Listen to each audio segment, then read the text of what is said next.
Мына парламенттик шайлоого жалпысынан башында 44 партия каттоодон өткөн. Андан кийин бириккени бирик олтуруп, катышпаганы катышпай, жарымынан азыр парламенттик шайлоого атсалышууда. Биз бүгүн дал ушул бириккен партиялар боюнча, жалпы эле партиялардын идеологиялары боюнча талкуулайбыз. Саламатсыңарбы? Эфирде ачык талкуу телепрограммасы, анын алып баруучусу мен Бакай Калматов. Азыр жалпы эле биринчи жаштарга суроо берейин, ушул саясий партиялардын идеологиялары боюнча. Дегеле партия дегенде жаштар эмнени түшүнөт? Калп айтпасам, акыл эсимден тарткандан бери биз партия менен шектелип атабыз да. Эми атам бир партия болуп, апам бир партия болуп, жеңем бир партия, жездем бир партия болупчу. Бирок суроо туулат да, ушу партиянын кыргыздарга канчалык пайдасы болду, канчалык зыяны болду дегенчи. Анан эми партия дегенде көп жаштар бул эми баягы бир уюмдар, адамдар чогулуп алып, акчасы барын кошуп, авторитети барын кошуп, пулчуңу чоңун кошуп, баардыгын чогулуп туруп, ар тараптан алып туруп, анан бир бийликке барыш деп түшүнөт да. Чыныгы партия дегенде биз мисалы мен түшүнөм, партиянын бир өзгөчө идеясы болуш керек. Идеологиясы деген бул жалпы айтылышы, мындай планы дегенде. Анын ичинде планы, максаты кандай, мамлекетти кантип башкарат, парламенттик башкарууну жактай же президенттикти, өкмөттүн түзүлүшүн кандай кылат. Ошонун ичинде жалпы мамлекеттин структурасын, түзүмүн камтыган өзүнүн идеологиясы болуш керек. Азыр кандай, азыр көрүп атасыздар го, мына бүгүн эрге тийсе, эртең азыр атат дегенде элечи. Эми партиянын барган сайын баягы мындай баркы кетип атат да. Партия мындай айтканда кыргыздарга туура келбейт экен деп ойлоп койдум менчи. Рахматчым. Агай, саясий тараптан караганда негизи эле партия деген эмне деп түшүнүш керек биздин элдерчи? Андан бизде азыр жаштар айткандай биригип атышат, кайра ажырап атышат. Андан кийин партия дегенде биз ошо булчуң күчтүүлөр биригип алып эле бир партия түзгөндү түшүнүп калдык дегендей айтышты. Деги эле өзү партия деген эмне да? Партия деген түшүнүк жалпы өзү саясаттануу илиминде бир кандайдыр бир кызыкчылыкты көздөгөн, бир багыттагы, тиги жигит айткандай, бир программасы бар, бир адамдардын кызыкчылыгы, бир адамдардын тобу да. Сөзсүз түрдө партиянын өзгөчөлүгү ал ошол мамлекеттик башкарууга катышууга аракет жасайт.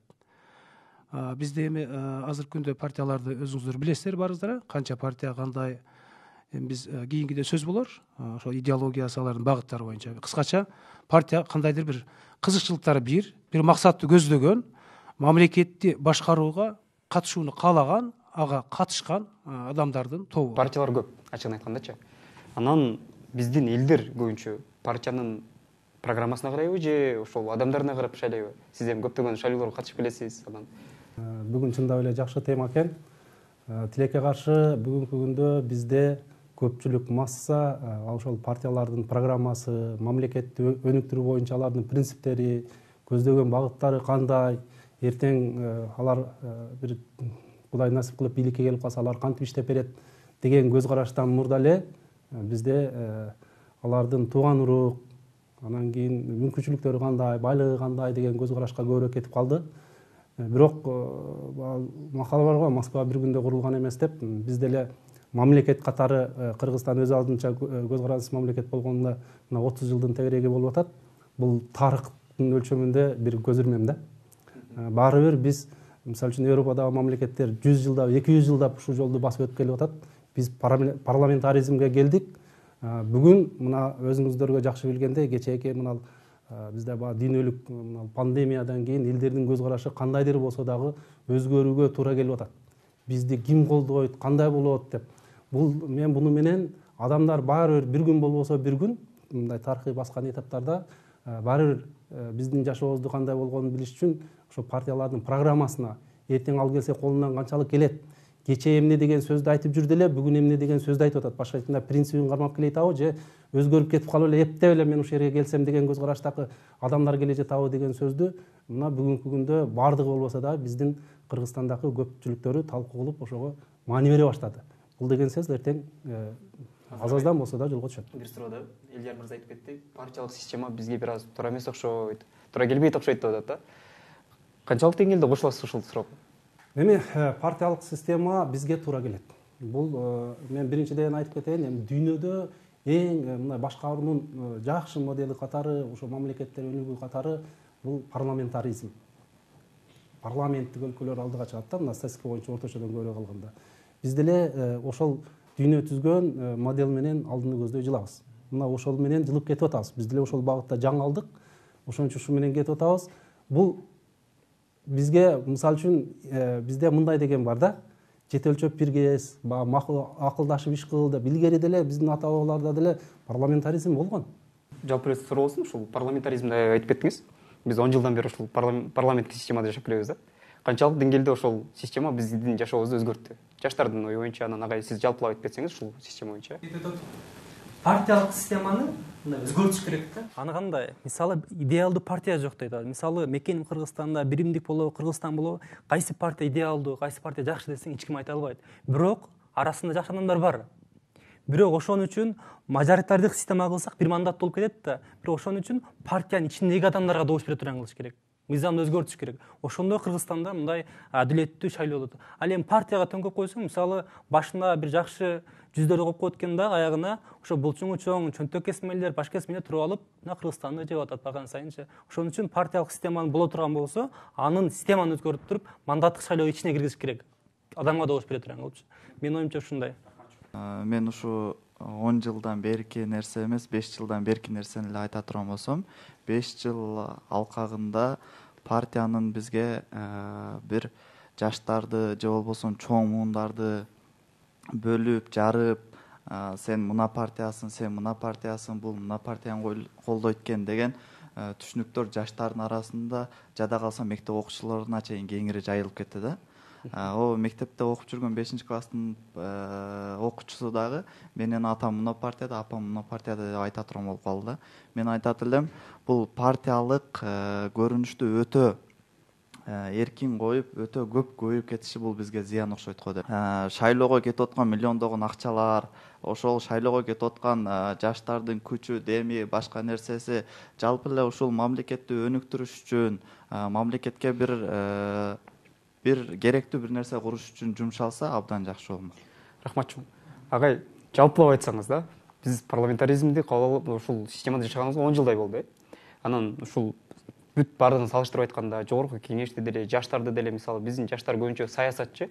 Анан эми айта кетсек, биз парламентаризм бизди көбүрөөк саясатка түртүп салдыбы, же жакшы бир кандай жыйынтык берди да 10 жыл ичиндечи? Парламентаризм бул адамзаттын саясий тарыхындагы өтө чоң табылга да, улуу табылга. Мисалы авторитардык, тоталитардык бийликтен тажаган эл, ошол коомдор, ошол коомдо бийликтин бутактары бири-бирин көзөмөлдөсүн, бийликтин бутактары элдин көзөмөлүнөн чыгып кетпесин деп, ошол көп партиялык системаны киргизип, анан парламенттик башкарууну тандашкан да. Көрүп атпайсызбы, бир топ өлкөлөрдө парламентаризм өзүнүн жакшы жемиштерин берип атат. Абдан жакшы демократиялык жетишкенттер болуп атат. Парламентаризмди биз биринчиден жоопкерчилик менен кабыл алган жокпуз. Партиялык системаны түзүүдө бизден өтө көп катачылыктар кетти. Мына ошондуктан биз бүгүн терс жактарын көрүп атабыз. Партия дегенде эле мурдагы ошол чиновниктер түзүп атат, туурабы? Партия эч качан бир төмөндөн жогору карай адамдардын бир тобунун кызыкчылыгы, мисалы мугалимдер дейли, врачтар дейли, кол өнөрчүлөр дейли, өндүрүшчүлөр дейли, ошолор партия түзүп чыккан жок да. Дегил же бул саясатчы, мисалы саясатка аралашыш үчүн, бийликке барыш үчүн партия түзүп, өзүнүн жег жааттарын, тууган уругун, табакташтарын чогултуп эле, анан тиги жигиттер айткандай, керектүү адамдарды, акчалууларды, башкаларды чогултуп эле анан кийин шайлоого, процесстерге барып атат. Албетте мунун терс жактары да болуп атат, жана жогоруда айтылгандай, бирок биз ушулардын баарынан анализ жасап туруп, анан кийин терең бир жыйынтык чыгарышыбыз керек да. Агай, темага кайтсак, мисалы саясий партиялардын идеологиялары деп тема койгонбуз ушул талкуугачы негизи. Саясий партиялардын идеологиялары дегенде эмнени түшүнөбүз да? Себеби бизде идеология ушунчалык көп болгондуктан партиялар ушунча көппү? Анан эмне үчүн ошол партиялар бир идеологияга бирикпейт да? Көп партиянын идеологиялары бирдей да? Мындай карасаң, социалисттер ушунча көп, либералдар ушунча көп, бирок карасаң, либералдар менен социалисттер бирге болот. Социалисттер менен социалисттер бирикпей туруп, либералдар менен социалисттер бириккендери кандай түшүнсө болот да ушул нерсеничи? Ошол боюнча айта кетсеңиздер, мисалы жаштар биринчи ойлоруңуздар айтсаңар, ошо биригүүлөр боюнча. Андан кийин биринчиден идеология жөнүндө сөз кылсак, мындай кыскача айтып кетели. Идеология бул көз караштардын, баалуулуктардын, багыттардын системасы, жыйындысы да. Эми бүгүнкү күндө турмушка кайрылсак, көптөгөн идеологиялар бар, өзү мисалы либералдар, консерваторлар, оңчулдар, солчулдар, улутчулдар жана башка деп айта беребиз да. Силер айткандай жалпы мындай бириксе болбойбу деген. Бул идеология деген термин өзү 18 кылымдан баштап саясий системага кире баштады. Биз көрдүк мисалы коммунисттик идеологияны көрдүк, бул мисал катарында фашисттик идеологияны көрдүк. Мына ошонун баарынын терс жактарын, оң жактарын анализ кыла алабыз. 20 кылымдын 50 жылдарынан тартып деидеологизация деген түшүнүк башталды дүйнөдө. Бул деген ошол коомдо бардык конфликттер жоюлду, социалдык чыр-чатактар. Идеология деген болбош керек. Ошол коомдо силер айткандай партиялардын, топтордун кызыкчылыктарын баары бир болуп, бир идеология, бир багытка баш ийиш керек. Ар бир партиянын, башканын идеологиясы болбош керек деп. Таң каларлык жагдай, мына 20 кылымдын акырына келип эле уже реидеологизация башталды. Башкача айтканда, кайрадан идеология кайтыш керек. Коомдогу кайсы бир маселени, бир көйгөйдү чечиш үчүн деген же бул партиянын идеологиясы болуш керек деп. Эми Кыргызстанга келсек, Кыргызстанда мен жана жогоруда айткандай, мамлекеттин идеологиясы аныкталып электе, жалпы улуттук идеология жок мезгилде, партиялардын идеологиясы бар деп, түптөлгөн деп айтуу кыйын. Жаңы эле айтылып кетти, партия түзүлгөндө ушул коомду, мамлекетти өнүктүрүү боюнча кайсы бир багытка басым жасап алып кетүү боюнча адамдардын көз карашы туура келген адамдар ошо партияга алып келип, анан эгерде бизге мүмкүнчүлүк берсеңер, эл, биз ушундай кылып силердин жашооңарды оңдоп беребиз деген адамдардын тобу бул партияда. Партияда бир адам эле өмүр бою тура албайт да. Ал партия жаңыланат, жаштар келет. Эгерде башында анча-мынча көз карашы туура келбей, мындай тандай албай жүргөн болсо, көз карашында мындай акыл толуп жеткенде, жо биз мисалы үчүн мамлекетти же Кыргызстанды ушундай көз карашта, ушундай принцип менен оңдосок болот экен дейт. Ошо менен партиялар бири-бирине кошулат. Эми партиялар болбосо да ошо көз карашы жакын болгон адамдар кошулат. Анан партиялар деле көпчүлүгү кошулганда талаадан келип эле жана силер айткандай кошулдук, биз бийлик алдык болду деген маселе болбойт. Кээ бирлеринде ошондой болот, кээ бирлеринде жок, андай болбойт.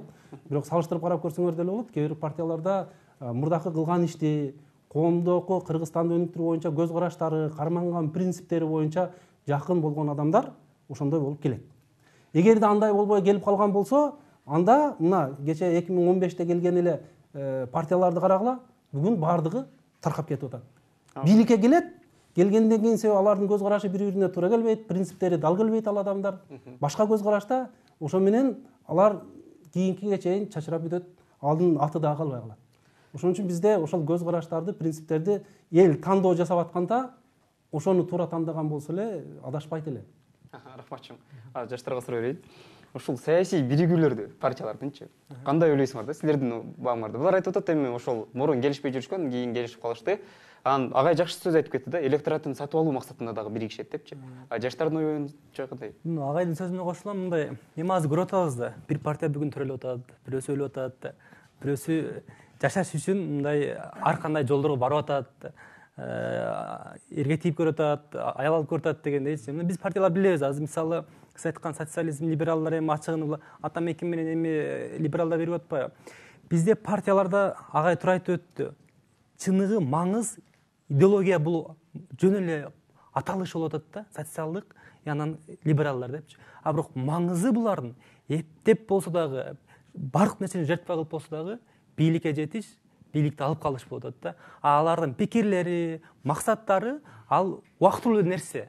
А булар бийликке жеткенден кийин ким кепилдик берет, ажырашпайт дегенчи. Эртең балким дагы ажырашып кететтир. Бул азыр жөн эле бийликке жетүүнүн бир эле жолу. Ал эми ушунча жашка чыктым, мен канча партияны көрдүм. Канчасы ажырашты, канчасы жесир калды мисалычы. Муну көрдүк да. А муну жөн эле байгы коздой бербеш керек да, мондой болуп калды, эми кийин болуп кетти, кийин анда жок. Бул болгону максат ошонун электоратын колдонуп, ага айтканда, ошонун акчасын колдонуп, ошонун авторитетин колдонуп, мындай айтканда шапкесин алып, ошо менен өтүп кетиш керек да, бийликке жетиш. Ошол эле максат берди. Жок, балдар өзү деле мындай болуп атат да. Бизде мисалы үчүн ушу жогорку кеңештин парламентине шайлоо болуп атканда, жанагы барьерди босогону жогорулап атат да. Мурда 9% кылдык эле, азыр кичине 5% кылалы, 7% кылалы деп. Булардын баардыгы коюлган максат ошо партияларды азыр эле өзүңөр жактап атпайсыңарбы, 2 партия болуш керек, 3 партия болсо жакшы болот эле, же 2 эле партия болсо ошондон эл тагындаса жакшы болот эле деген ошондой көз карашта биздеки партияларды мисалы үчүн ошол тоскоолдукту аттап өтүш үчүн партия күчтүү болуш керек. Ошол 1-2 партия келип бири-бири менен биригиш керек, ирелеш керек, анан күчтүү болуп акырында жол ошо партияларды азайтып, мындай 2-3 партиялыкка чейин алып келели деген максатта ошол жолдорду жасап кетип атат. Мен ойлойм, ошол биригип кайра шайлоого барбастан алдын пикирлери келишпей калабы же өздөрүнүн ич ара бир чыр чатактардын негизиненби кайра бирикпей ал партиядан чыгып кетип ушундай болгону биздин коомго, биздин элге, партияларга болгон ишенимди жокко чыгарды десек болот да. Себеби ошол көрүнүш менен бүгүнкү күндө канчалык биздин айланабыздагы эле мен тааныган адамдардын баардыгынын пикири, ою ушундай да. Биз партияларга болгон ишеним бизде калган жок дегенче. Себеби кече бирикти, бүгүн кайра бирикпей калдык. Партиянын ичине кошулган кандидат кече кошулду, бүгүн мен списоктон жокмун деп эртең чыгып кетип атат. Ушундай көрүнүштөр боло берсе, биздин эл, биздин коом ушундай ойлоп калды. Бул партиялардын баардыгы азыр эле ушундай адилетсиздик иштерди кылып атат. Эртең бийликке жетип калган болсо, бийликке барып калган болсо, булар андан да көп адилетсиз иштерди кылат деп бүгүнкү күндө жалпы эле биздин коомдогу адамдарга партияга болгон ишеним жоголду десек болот бүгүнкү көрүнүштөн. Бул жерде кечирип коесуздар, мындай да, эл партиялардын кылган ишине, жасап атканына баа бере турган бул эл. Эл баа берет. Эгерде ошондой болгон нерсеге эл бүгүн баасын берип, аларды ушундай болуп атасыңар, мындай болду эле, туура эмес кылган үчүн деп каяка барбагыла, кимди кылбагыла, кантип түзүп келбагыла, кайсы атты алып келбагыла, бирок силер дагы баякылар эле келе жатасыңар деп эл мына ушундай 5 жылда бир боло турган шайлоодо колдобой койгон болсо, анда кийинкилер андай нерсени жасабайт. Биринчи эл баа бериш керек да. Азыр өтө фанат социалисттер бар, мындай башка мамлекеттерди карасакчы. Анан алар бир либералдар менен кошулса урушуп кетишет экен да, мындай кошпойбуз депчи. А бизде эмнеге ошол? Жок, маселе мындай да. Азыр туруп мага суроо берип калды, мен жооп берип коем. Ал жерде либералдар, социалисттер бул адамдардын көз карашынын дал келишинде. Эгерде силер кылсаңар, ошолор жүргөн адамдардын кечээки сүйлөп жүргөн, айтып жүргөн көз караштарын карасаңар, көтөргөн маселелерин карасаңар, ошолор бир эле социалдык маселелерди көтөрүп, ошого дал келген адамдар биригип атат. Мындай асмандан келип, мындай түшүп, же болбосо бүгүн эле бири-бири менен табышып калгандар эмес, бирок көз карашы туура келгендер болуп атат да. Бул аттар принциптери туура келгендер болуп атат. Бирок ал жерде мынандай деп неме кылып келген жок. Ал ошол бир партиянын аты менен келип атат. Демек, ошонун идеологиясына, ошонун принцибине, ошонун багытына макул болгондор кошулуп атат да. Рахмат чоң. Агай, ушул биригүүлөр боюнча кененирээк айтсаңыз. Өзү мындай саясий компаниялардын шайлоолордун алдында мисалы партиялардын биригүүсү, бир саясий альянстарга, блокторго бирүүсү бул мыйзам ченемдүү. Бул дүйнө жүзүндө ушундай нерсе да. Бирок өкүнүчтүү жагдай бизде ошону башкача кабыл алабыз да. Жигиттер туура айтып атат, ошо шайлоонун алдында эле биригишип, мандат алайлы, анан кайра ажырашып, кайра урушуп талашып, мына жакында эле көрүп атпайбызбы, бир топ партияларда мисал кылбайлы. Бир топ партияларда болуп атат, Бул эмнеден келип чыгып атат? Анткени ошол белгилүү болгондой эле эптеп эле электоратты сатып алыш керек. Мисалы бирөө Оштон, бирөө Чүйдөн, бирөө Баткенден, бирөө Таластан дегендей ошолор бириктирип, таасирдүү акчалуу адамдар болсо бир партияга эч кандай бул жерде баягы идеалык программалардын дал келүүсү, башкасы жөнүндө сөз жок да. Эмне үчүн андай? Бизде ошол эмне үчүн партия көп? Эл уже нааразы боло баштады да. Мынча партия бар экен, мынчасы катталды деп. Эмне үчүн? Себеби ошол саясий айдыңда ошол белгилүү бир идеологияны, программаны монополия кылган партия жок да. Же болбосо ошо партиялар өзүнө ыңгайлашкан, же болбосо өзүнүн багытындагы башка бир саясий күчтөрдү тартып, күчтөнө албай атат. Ошон үчүн майда чүйдө болуп көбөйүп кетип атат партиялар. Мисалы, эгерде күчтүү либералдар болсо биздин саясий айдыңда, алар ушул 30 жылдын тегерегинде калыптанса, эгемендүүлүк жылдарынан бери, алар баарын башкаларды өзүнө тартып алмак да. Күчтүү социалисттер болсо тартып алмак. Күчтүү оңчулдар болсо, солчулдар болсо, же улутчулдар болсо тартып алмак, баары ошого биригип ирлешмек да. Бизде андай болбой, ким мүмкүнчүлүгү болсо эле партия ачууда, анан кийин бирөө менен бирикпей болуп калды. Бул албетте жаман көрүнүш. Бирок экинчи жагы калк бара-бара таразалайт. Таразалап, кайсы партияда, кайсы багытта, кайсы программада келечек бар, ошону тандашы мүмкүн да. Бирок ага чейин биз бир топ убакытты жоготобуз. Агай, рахматчым. Азыр мындай жалпы бир суроо берейин. Бул жыйынтыктоочу бир суроо болсун агай, ошого улап келебиз. Мамлекеттерде бул ушундай шайлоого барганда партия эмес, блокторду түзүп барганга мыйзам жол берет да. Бир нече партия биригип келип, өз көз карашы жакын болсо, бир блок түзүп барып, алар Азыр бизде ошону кошпой койгондо, эгер блок болгондо партиялар кошулбай эле бир блок менен бармак. Бизде деле тыюу Жок, рахматчым. Мыйзамда тыюу салынган. Блок кылып бара албайт. Рахматчым. Жок, Жалпы бир ушул партиянын атынан барат. Шайлоонун алдында блок түзүп барганга мыйзам жол бербейт. Рахмат. Биригип атпайбы? Жок, ал бир партияга айласыз партиянын атынан барып атат. Рахматчым. Азыр жалпы бир суроо болсун агай. Ошол биздин менталитетти эске алганда да, кыргыздардын менталитетин эске алганда парламентаризмди өнүктүрсөк болобу? Себеби бизде туганчылык, уруучулук деген бул система көптөн бери жашап келет да. Баары бир шайлоодо ушул уруучулук, жердешчилик деген нерсе өтө мындай популярдуу ойноп келет да. Анан парламентаризм кыргыздарга ушул эл жарымыбыз айткандай бир аз туура келбейби же башка бир системаны тандашыбыз керекпи деген суроо. Жалпы жыйынтыктоочу суроо болсун ушул. Ушуга жаштар биринчи жооп берсин, анан агайлар жооп берсеңиздер бүтүрөбүз анан. Мен баягы эле оюмда калам. Бизге анда мандатный болбосо дагы бир мандатты. Ошол партиялык система болсо дагы, парламентаризм болсо, бирок ошонун ичиндеги адамдарга, жеке персоналдарга добуш бере турган кылыш керек. А болбосо ага чейин агай айткандар көп убакытта, көп бир балким 30 жыл, балким 20 жылда убакыттан уттурабыз дагы ошондой тууганчылык, жердешчилик. Азыр бир партияны неге колдоп атасың десе, жок оңой эле, акам болот эле колдоп коеюнчу. Жердешим болот эле, карастан болот эле деген. Ушул эле идея. Ошон үчүн алар болуш үчүн жакшы бир ошондой эмени киргизиш керек да. Сиздин оюңуз боюнча кыргыздын менталитетине парламентаризм туура келет, оюңуз боюнча, Мына адамдарга ошол туура келген үчүн бардыгы ошону кызыгып, талкуулап, анан чыгарып атат. Бизнес кылып атат. Жок, бизнес кылган жок. Бул жерде өзүнө жараша жыйынтык чыгарып атат. Ооба, бизнес кылам деген түшүнүгү болсо, ошого барып атат. Жок, бул жакшыртам деген болсо, жакшыга болуп атат. Бирок биз жакшылыктан үмүт үзбөшүбүз керек да.